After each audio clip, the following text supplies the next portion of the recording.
You ask Tiger to calculate. This deals with linear inequalities with one unknown. The final result is d smaller than -72.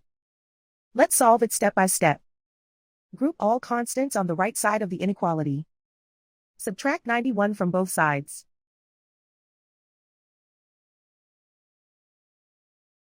Simplify the arithmetic.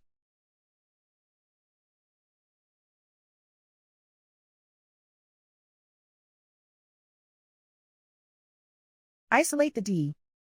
Multiply both sides by 12.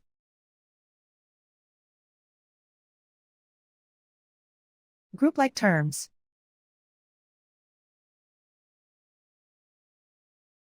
Multiply the coefficients.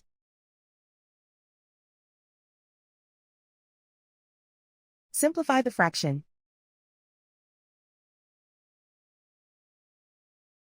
Simplify the arithmetic.